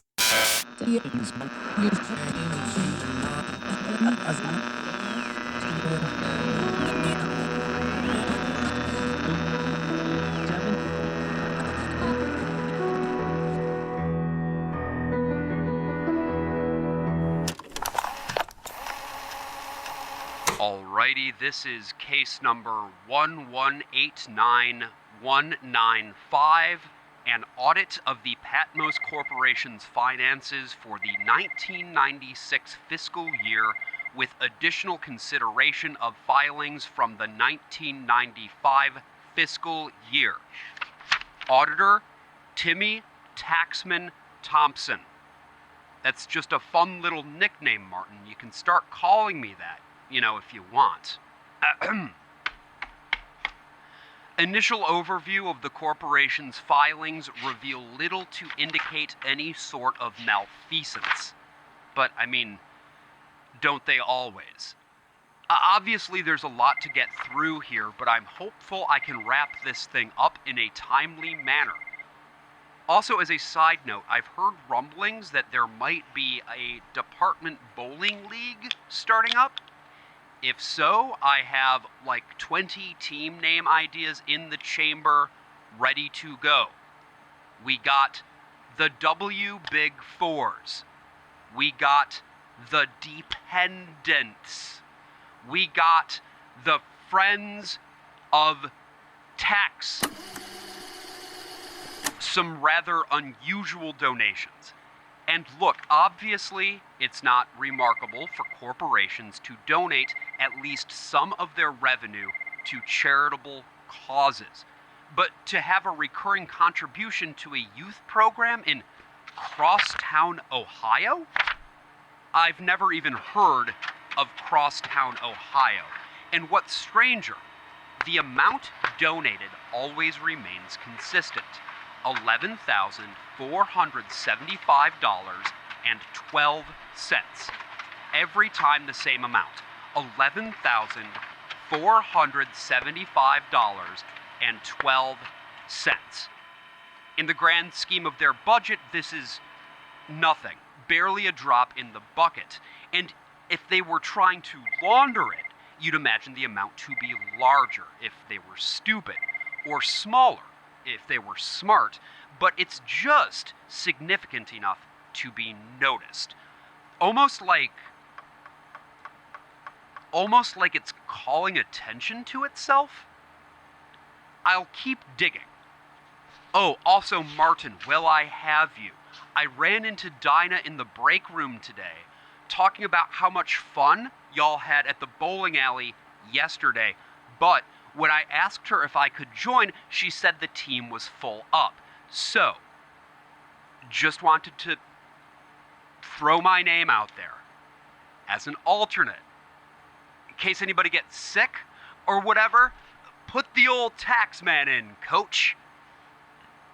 Please. I even bought a new pair of bowling shoes and... Okay, I'll be honest, I really don't understand what I'm looking at here. Almost none of their itemized deductions are rounded to the nearest dollar. Every cent is accounted for. I've never seen anything like it. Not a single entry where the decimals end in 00. How is that possible? I also looked into that youth program in Crosstown, Ohio, and no such program exists. So, where is that money going? Why are there similar donations being made to Odyssey, Odenton, and Connellsville? And why the fuck did Jonah get invited to the bowling league when you clearly said there wasn't room and he was hired after me? Martin, it's Taxman. They're coming for me. I don't know how much time. Martin, you have to listen. It's not $11,475.12. It's $114,755.12. If you use a A1Z26 substitution cipher, it spells out a word. All the numbers do. Somebody must be fudging them on the inside to whistleblow on Patmos. Because, Martin, I deciphered the message, and I honestly can't believe I'm saying this, but you have to stop them. They're trying to... No! No!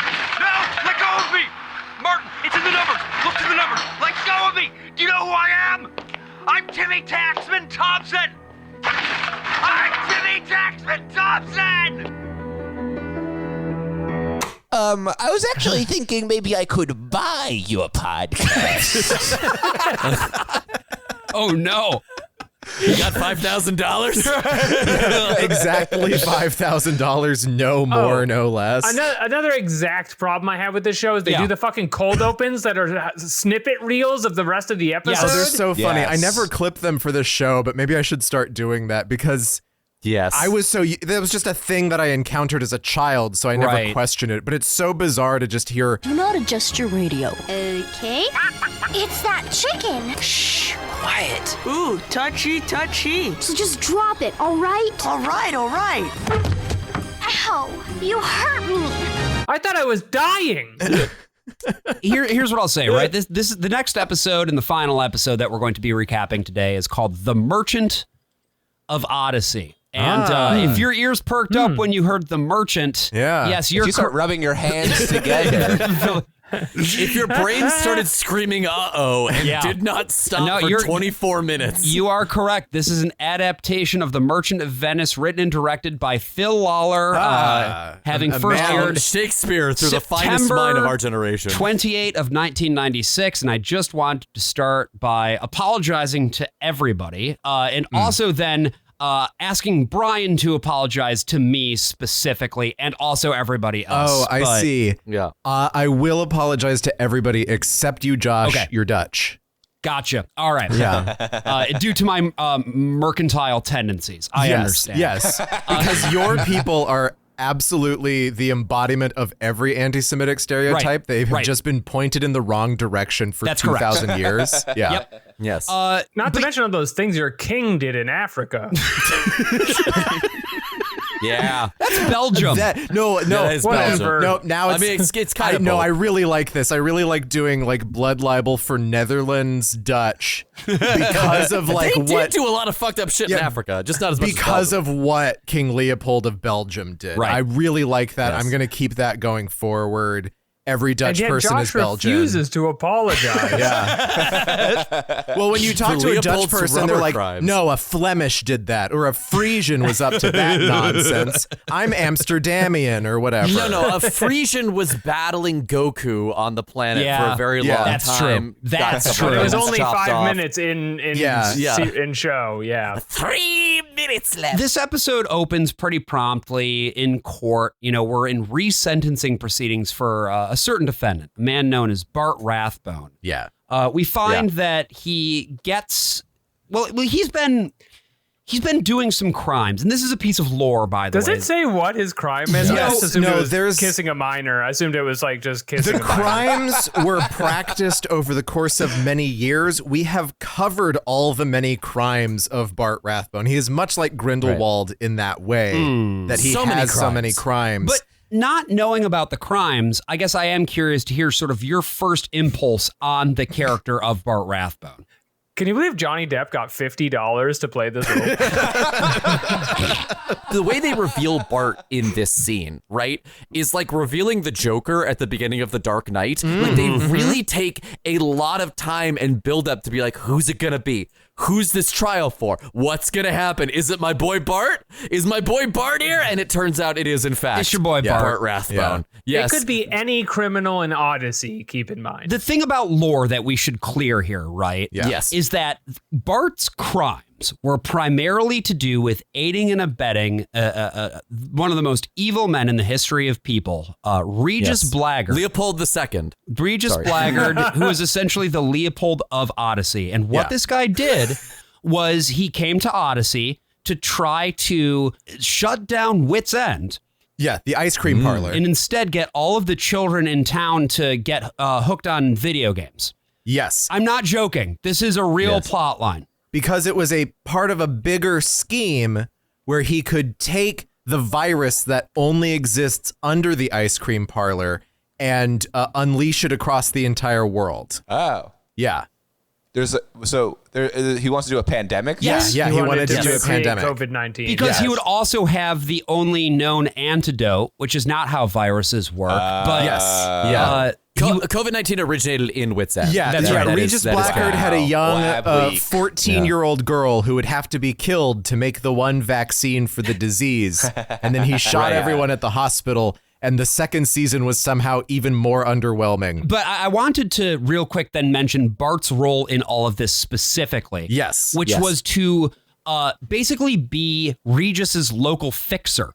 Yeah. So he was doing a lot of like small time crimes on Regis's behalf, as well as operating an electronic store called a general electric store, I suppose, called the Electric Palace. Yes, and the Electric Palace was the former video arcade owned by the devious Dutchman Regis Blackguard. Can I just say there's a war on small business owners in this country? Well, and that's exactly right. what this episode is all about. Yeah. Because That's right.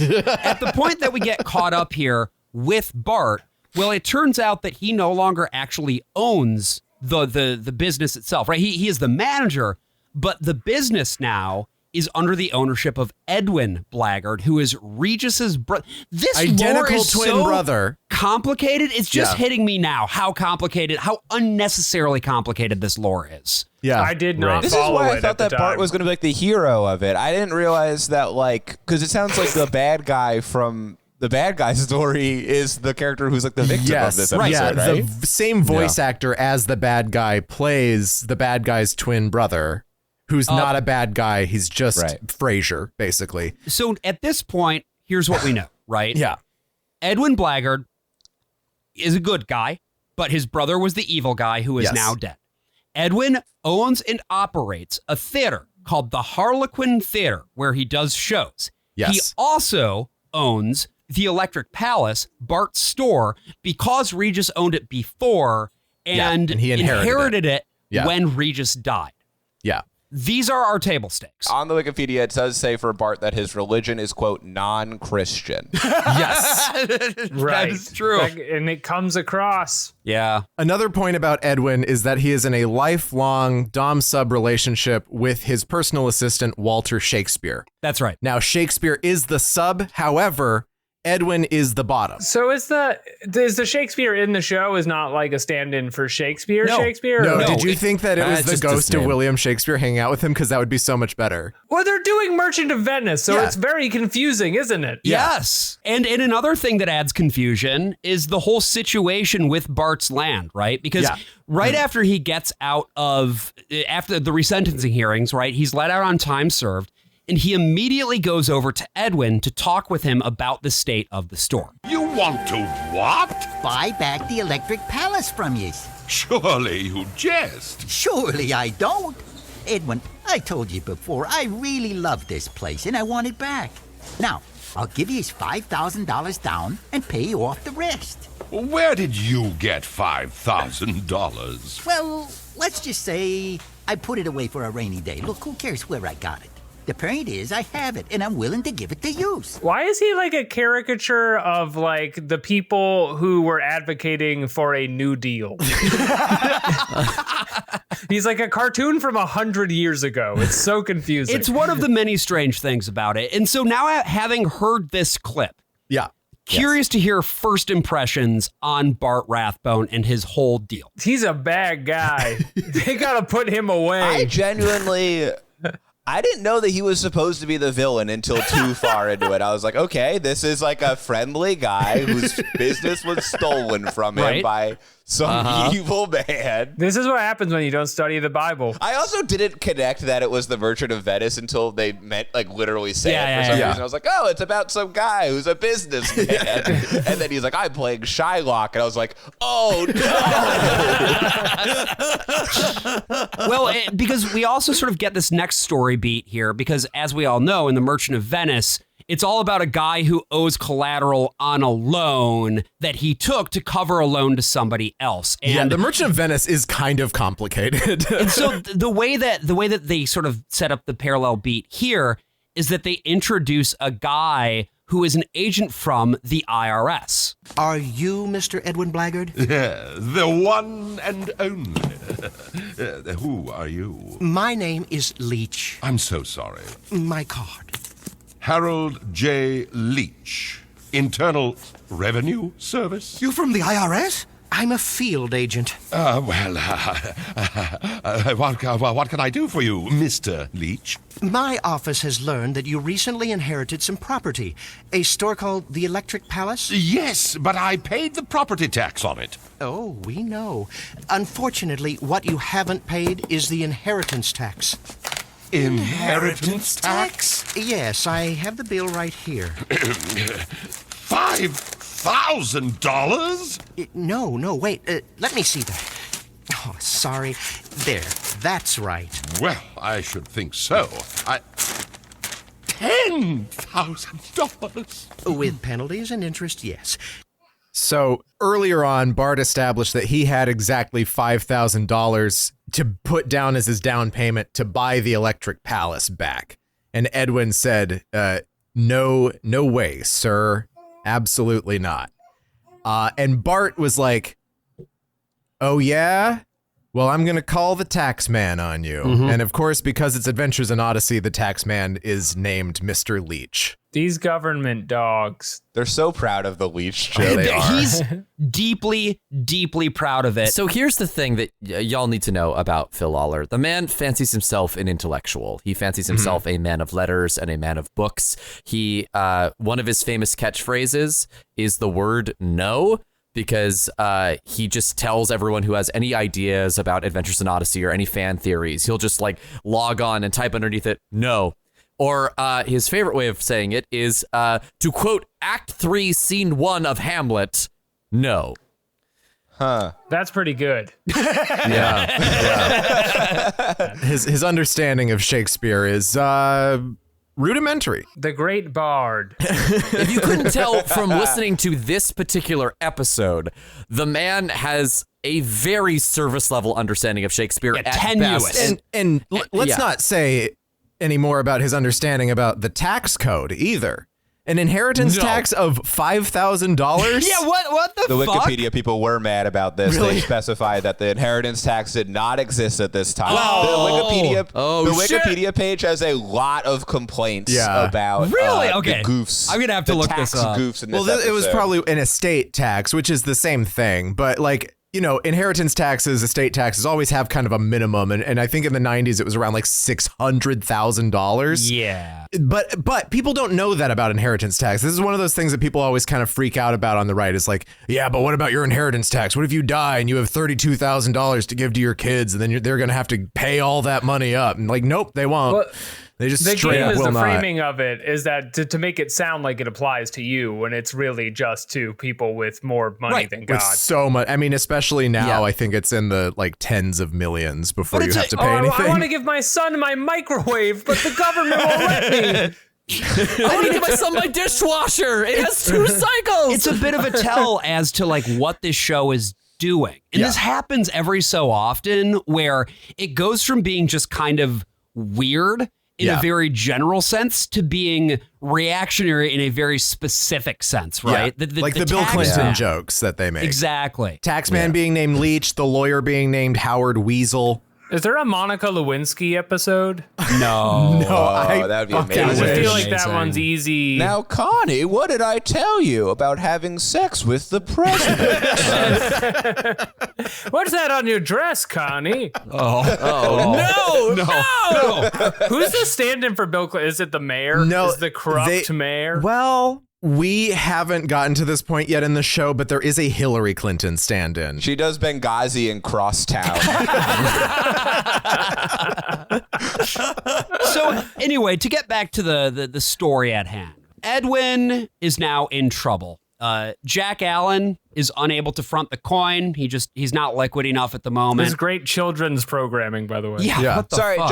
just to clarify, sorry to keep bringing it up, but Edwin's brother stole this business from the other guy, right? Well, no, Edwin's exactly. brother Kinda? started this business as part of like an international cabal of electronic stores that somehow relates to his career as a bioweapons trader and also a child psychologist. This kind of feels like the inverse of when we got you on to talk about Dragon Ball Z, Alex, where we're just explaining really confusing lore beats. There's so how powerful is Edwin? Not particularly. Not so powerful that you could continue feeding him and he would only grow big and perfectly round without getting hurt. Yeah, he can really only take one Shakespeare inside of him before. If our universe was allowed 9 fighters, would Edwin be one of them? No, absolutely not. Look, in the Odyssey, but in the Odyssey universe, to me, he is like the best character. Well, you like him, but he would not really like Edwin. He's got a lot of heart. He would not be one of the 9 warriors. Definitely not. He would not. No, he could not not. fight the dog universe. No, this is a plot of Dragon Ball Super. Look it up. There's a dog universe where everyone's a dog and they kick you with their big furry feet. You know, they smell so bad. We have one of those. Yeah. 8 of them are actual dogs. The 9th one is Dog the Bounty Hunter. Oh shit. So like I said, Edwin needs the money. Jack, insufficiently liquid. Naturally, all roads lead right back to Bart Rathbone. Hand me that pad of paper and a pen, will you? We'll just draw up a little contract here. Now let's see. Bart Rathbone hereby agrees to loan Edwin Blackguard, that's with 2 A's? Yes. The sum of $5,000, interest-free. Now, you say you're going to get the money in 4 weeks. As soon as my show opens, yes. It's a great advance. Edwin Blackguard. 2 A's. Yeah, I got it. Agrees to repay the $5,000 to Bart Rathbone in exactly 4 weeks. Sound good? Sounds very good. Hand me the pen. Sure. But, just to make it... just one more. I knew it was the other shoe. All right, Bart. What do you really want? I'll write it down. Probably your firstborn child. Good. I'm a bachelor. Confirmed. We know. There.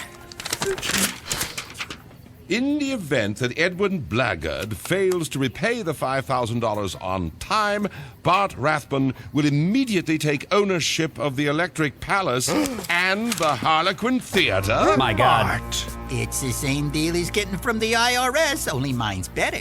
I'm giving him the 4 weeks. That's true, Jack. Oh, you're all heart, Bart.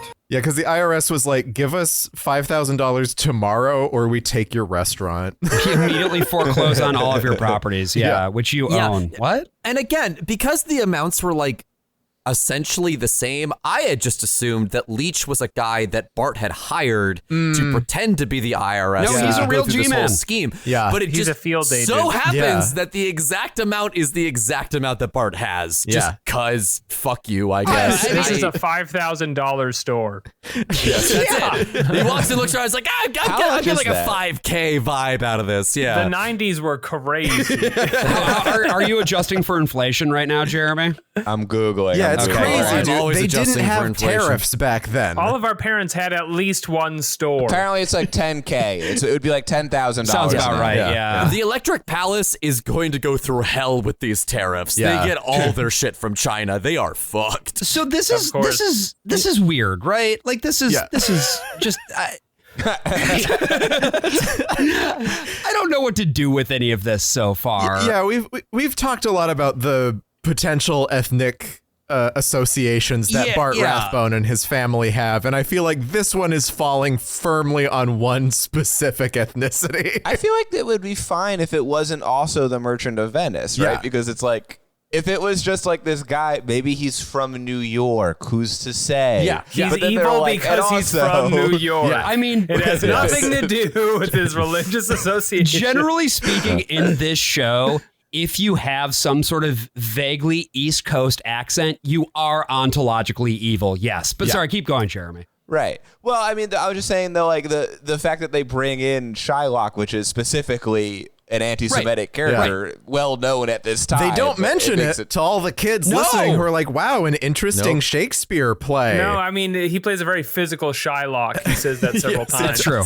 Edwin does, yes. He puts on the nose. He puts on the nose. Yeah, he gets the Bradley Cooper nose. Which I did not have a problem with. He does the Nosferatu creeping hands.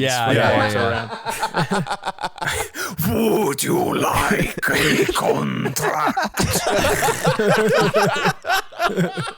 Hath not the Nosferatu eyes. So, Bart has a bigger plan too, right? Like it's not just that he's setting up this contract. Yeah. It's also that he has every intention of not allowing the show to go on. He calls a cleaning service to sabotage the performance by waxing and cleaning the stage deck. And Edwin promptly slips and falls at next morning's rehearsal, which breaks his leg, which apparently is enough for the show to not be able to play anymore. Because as you mentioned, Alex, this is a very physical Shylock, which it's a physical Shylock. The pratfalls. You know, part of the joke is that he's very prissy, right? Everything is not going according to plan. He also, all of his Shakespeare shows are just him and his life partner, Walter Shakespeare, playing the whole show. Yeah, they're all two-handers, yeah. I can relate to that. That's how my show works as well. It's a one-hander, though. It's just you. I have no partner. And it's very physical. It's alone in the house, but Jeremy's seen it. This is all essentially a contrivance, right? Because the whole reason that we're doing all of this is, once again, to draw parallels to Merchant. Because, you know, as soon as Edwin realizes what's been going on, he confronts Bart about it. And Bart is not playing particularly coy about his side of the thing. This all makes sense now.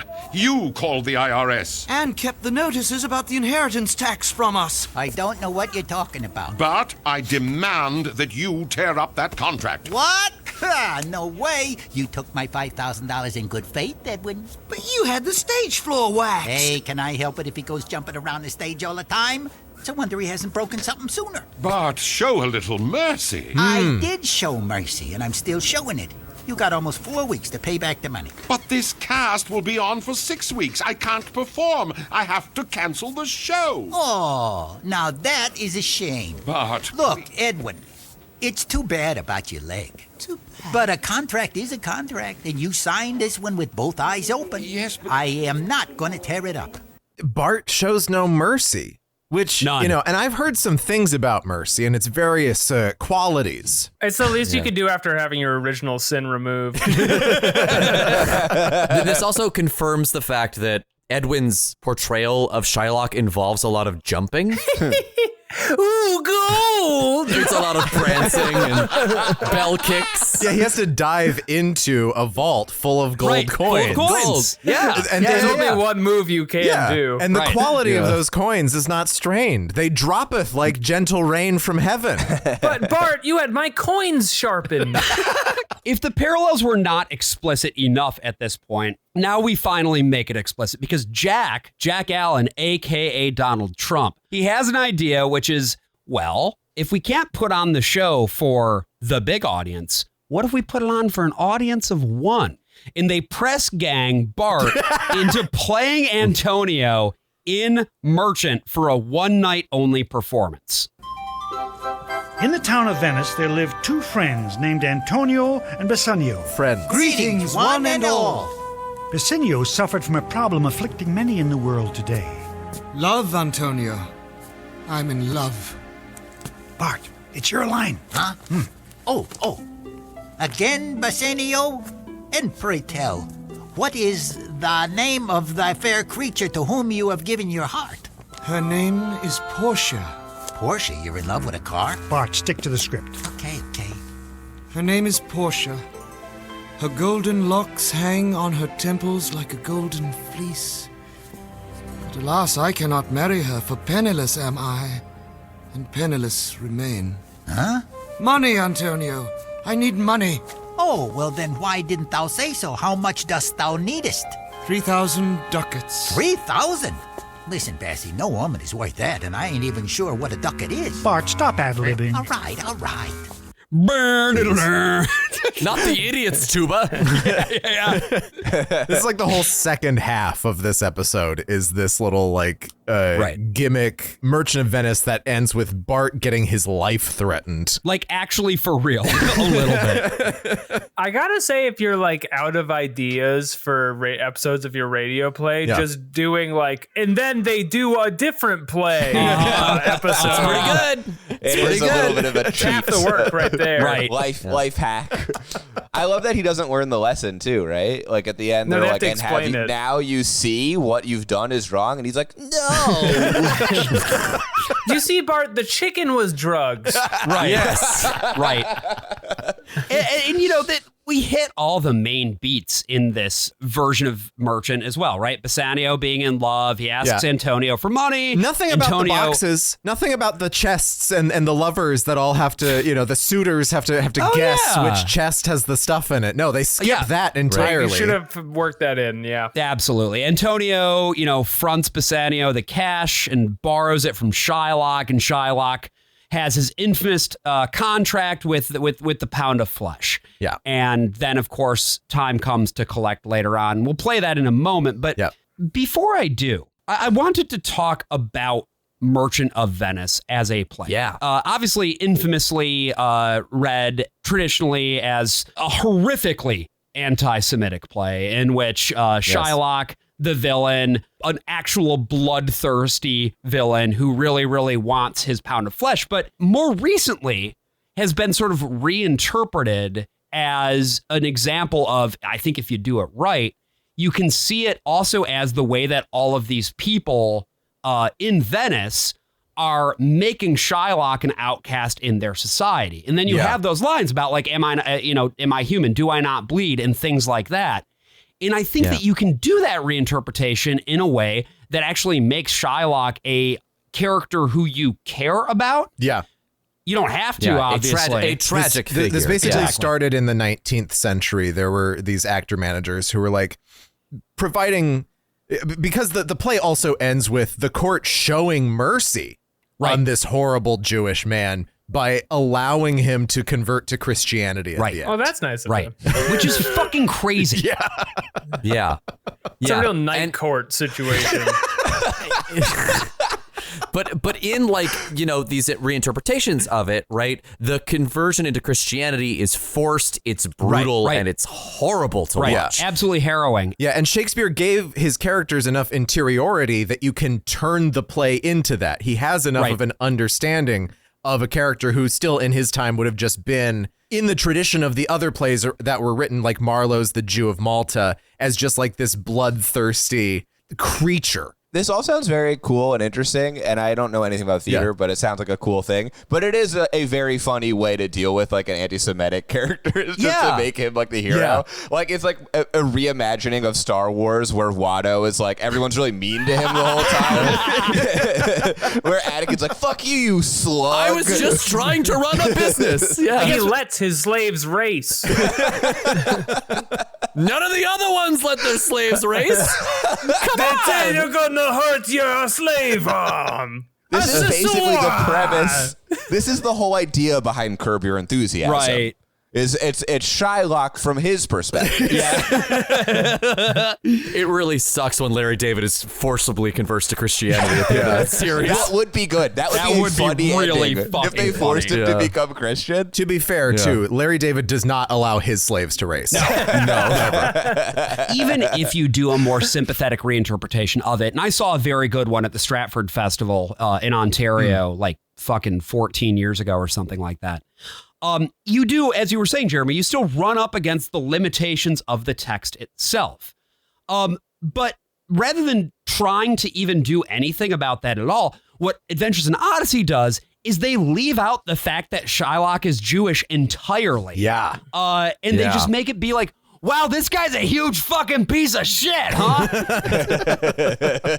And also, he has a bunch of friends. Yeah. Who are zombies? They're zombies. This is what I wanted to talk about. I haven't seen Merchant of Venice in a long time. Are there zombies in it? I don't remember. I have the clip. Let's listen to this clip. And at the end of 2 months, Shylock came for his payment. Antonio, Oh, now, wait a minute, now.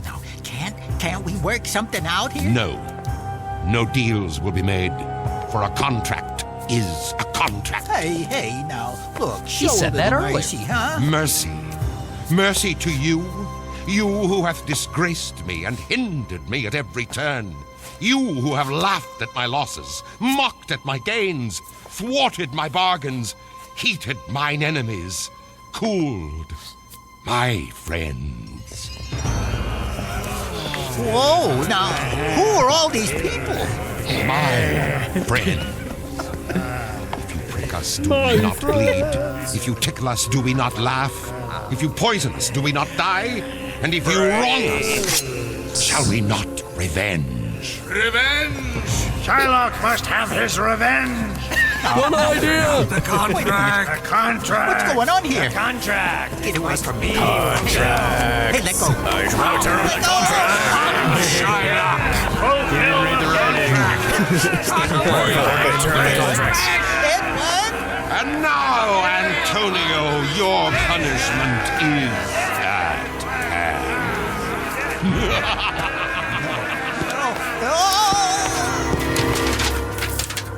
And they eat him? What's the matter, Bart? Yeah. He was coming after me with a knife. It's just the play, Bart. Remember the play? Oh, yeah, the play. But what about the knife? This? Rubber. I just started threatening you with a knife and 30 Jewish zombies. And now. And where did they go? Where's everybody else? Yeah, Bart that's a was great just question. in the moment, man. It was just the it was like really, the spirit of It the was theater. shadows. Yeah. Yeah, They're maybe sitting they there were just smiling at you. Maybe they were the zombies of his imagination. Yeah. You know, I see. Are they? Maybe they're golems. Have we considered this? Put this in yeah. terms you can understand.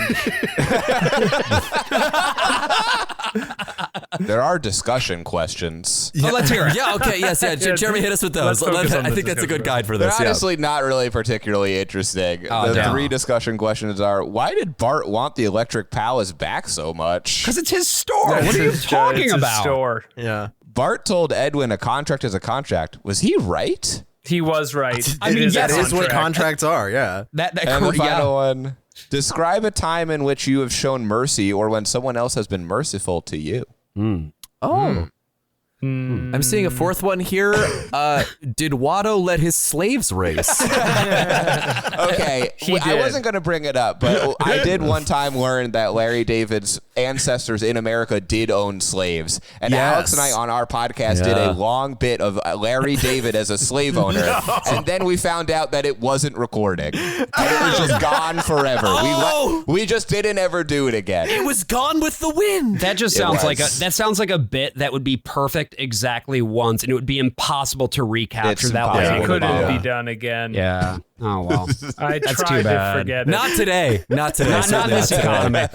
Yeah. Well, yeah, that's where they end the Merchant of Venice in this story, which is, of course, as I said, not where that story ends. And that's what's important, right? Is in Merchant, the ending or toward the ending is Shylock is forcibly converted to Christianity, and it's you don't. And then there's like a whole court case, right? That culminates in that. Yeah, like Portia is the one, the car, Right. the aforementioned car, Right. gets up front there and does the, quality of mercy is not strained, all that stuff. So you're not accurately representing the story, obviously. Yeah. But, and I'm not saying that they should do it because that would make this episode even more horrifyingly anti-Semitic than it already is. But right. I don't understand what this episode is doing. I think what it's trying to do, but Does Bart ever convert later in the show? Because I know Connie converts to Christianity, right? Yeah, she converted in like episode 50 back in the 80s. Okay.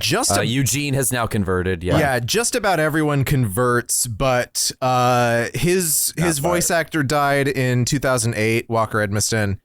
And Really? Yeah. Yeah, a lot of their voice actors have died. If they need someone, I will do it. $50 an episode. Yeah, I will be it's the more new now. Bart. It's a union gig. Yeah, it's actually a union contract. Yeah, I would love to do it. That is the thing. They do make you convert as part of the contract. So are you willing to become a Christian? I'll have my fingers crossed behind my back. Okay, great. Equity does not allow for that religious preference. But SAG-AFTRA, the religious preference thing is totally allowable in the contract. Yeah. The podcaster of Colorado Springs. It's gonna be huge.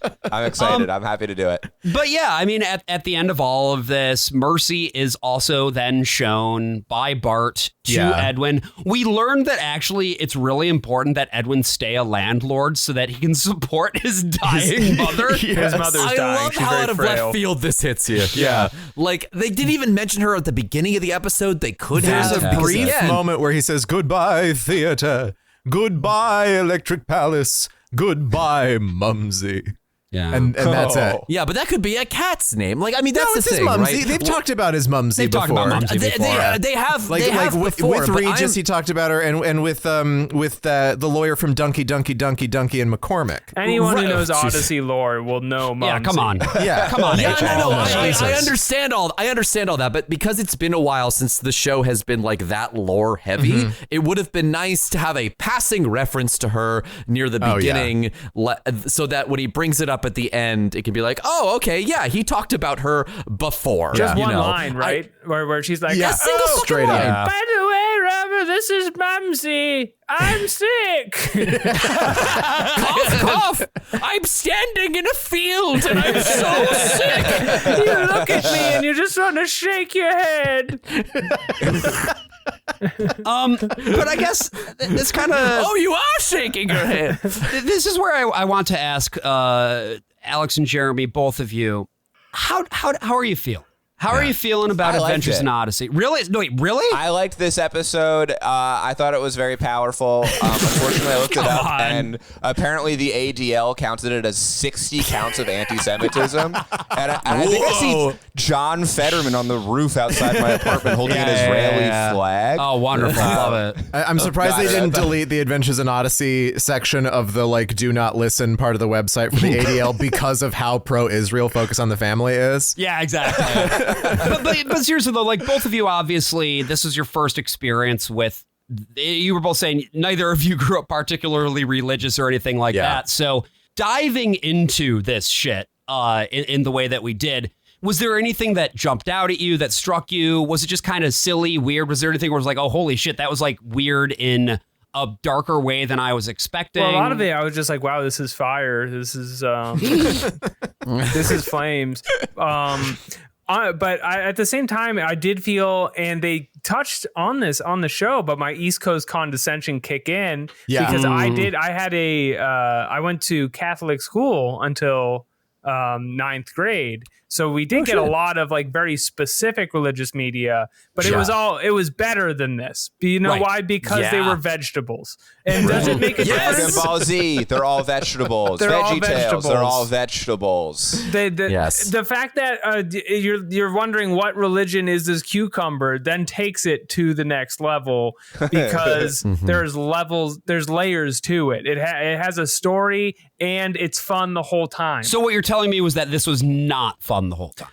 No, this felt like I was slowly falling into a pit and trying to claw back out of the pit with my nails, but they were just slipping and breaking as I was being sucked down.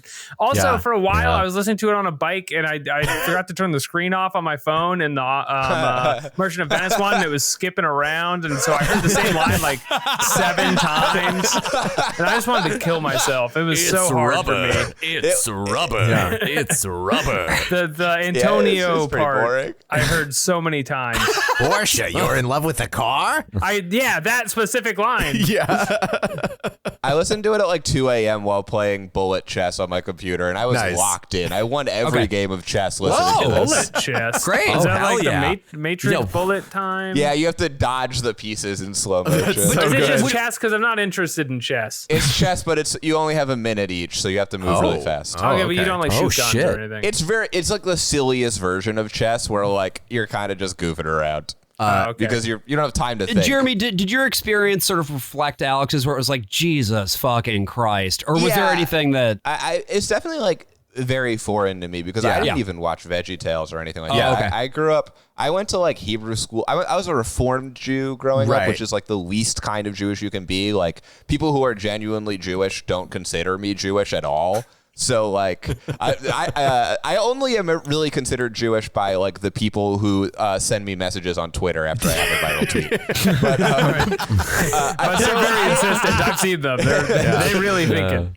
I had a tweet the other day that they started calling Alex Jewish on it. That's how they really People love to do it. pop off on there. It's crazy. Somebody said, who gave this guy permission to riff? And I've been thinking about that all week. Like anyone's ever gotten permission to riff. No, you got to get a license. You got a license to riff. James Bond. No one's ever said, this guy's got a riff. I grew up very like agnostic, really, or atheist. So the whole thing is very foreign to me. Anytime I listen to any Christian thing, it's very strange to me. Even if it's a biopic about Jesus Christ, I don't really know what's going on in it. But well, to be fair, Last Temptation of Christ is a pretty radical departure for a biopic of Jesus. I literally was unsure of what was radical about it. It's like the HBO rebuild of Evangelion, but for the Bible. Yeah. Oh, so wait, Jesus is actually like 65 in it, but in the body of a child? Well, they make Jesus get into the Eva. It's a whole thing. They cut out the whole high school romance part.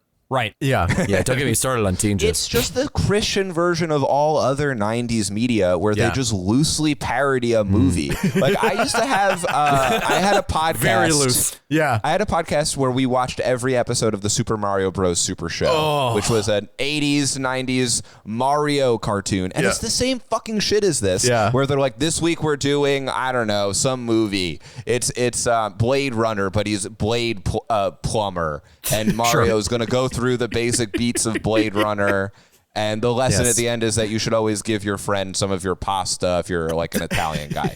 And it's like that's true. That's correct. We learned that in the cradle, actually. I gotta share your felt a lot pasta. better when you mentioned how little everyone is compensated for the show, because the whole thing I'm thinking is like, you know, there used to be arts jobs in this country. They're gone. We blew them all doing this. No, this is one of the jobs that's actually gotten better over the years because now it's a union contract. But I mean, they used to have like a lot of these guys were like Walker Edmiston did voices for Star Trek, you know, like the guy who played Whit was Otis the drunk on the Andy Griffith Show. They got these kind of big names. The guy who played Leech, the IRS agent, is Bill Farmer, who has been the voice of Goofy since 1987, including in Goof Troop, the Goofy movie, Kingdom Hearts. Huge. Yeah, he is. He's also the voice of Makoto Date in Yakuza. That's crazy. He was in Full Throttle. He was in Baldur's Gate 1. Who was he in Full Throttle? A number of different characters. I didn't write down each name. But he was miscellaneous. But like additional voices. Even funnier is that Walker Edmiston, who plays Bart, also was the voice of Goofy. So you had Goofy on Goofy action for $50 from a bunch of evangelical freaks who were destined to become Facebook you usually grandpas. Gotta pay a lot more than that. Yeah, for Goofy on Goofy. And I do wonder, Alex, did you ever see the other project from the creators of VeggieTales 321 Penguins about penguins who are in space? I was not allowed to see penguins. So that one was actually some VeggieTales guys teaming up with Phil Lawler, the guy who wrote all three of these adventures in Odyssey. It's about as good as you'd imagine. Yeah. Oh, this is very cool. Are you looking it up? Yeah, I'm looking at 321 Penguins. I'm sorry, I got distracted. I'll do that too. Yeah. My wife's really I'm mad watching at me the because shark I'm yelling video at again, me. obviously.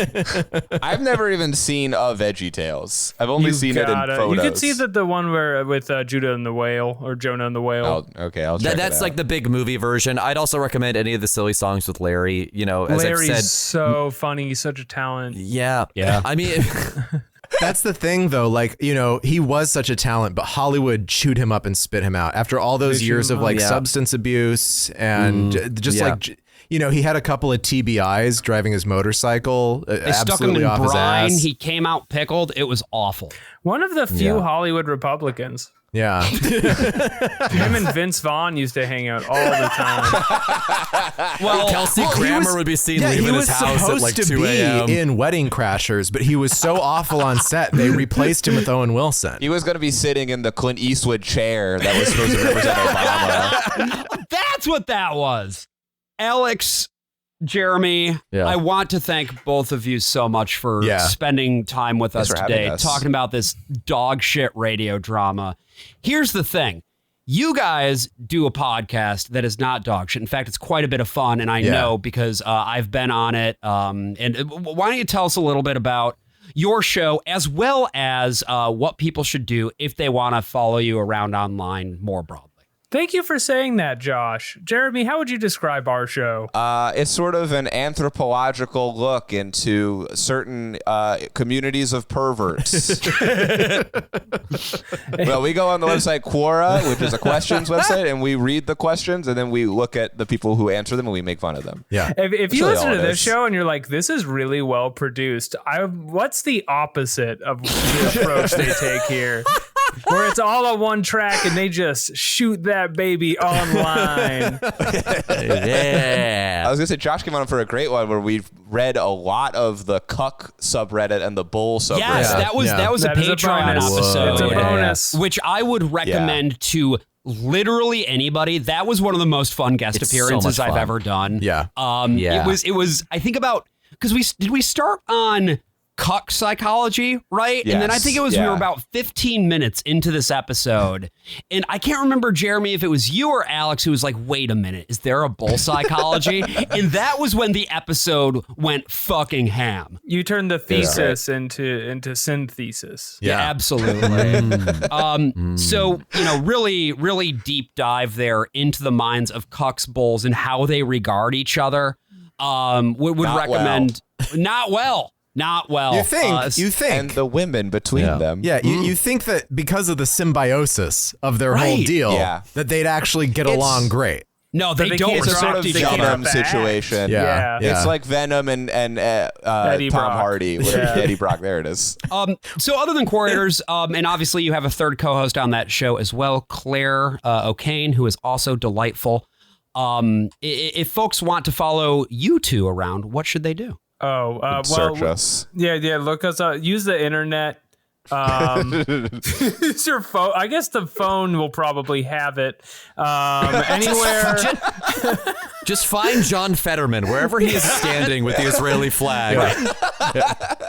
Jeremy's apartment is somewhere around there. Yeah. Wait, they'll be standing out in a field. Show? Yes, please. Please. This is because I didn't do one this year, so I haven't mentioned it in 13 months. But every year, I since COVID, I make beautiful plays all by myself where I do all the little sounds, and isn't that lovely? And it's I've like made this. It's just like this. It has even stronger Christian values, which I think will really appeal to the listeners of this show. There's every season is a different concept. It's the kind of a masterpiece theater style show where it's all grand stories. And if you're going to start somewhere, I usually recommend Aaron Brockovich is season 2, and that's a season where Aaron Brockovich has to catch the Grinch and prove he's real legally.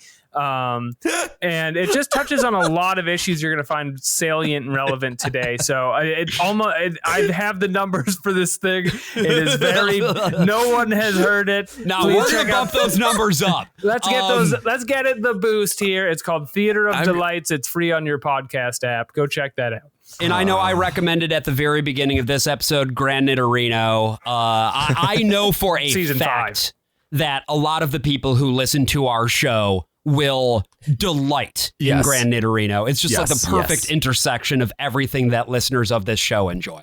Gran Torino has that classical masculine portrayal of the patriarch, and it's put into a Pokemon setting that I think will make you feel at home. So, when you need something to do while you're driving drunk. Put that on. Yeah. Okay. That would be a great thing to find out, that there was like a car accident. Yeah. And the drunk driver Alex's podcast was on. Nitterino. Detective, what was the last thing he was listening to?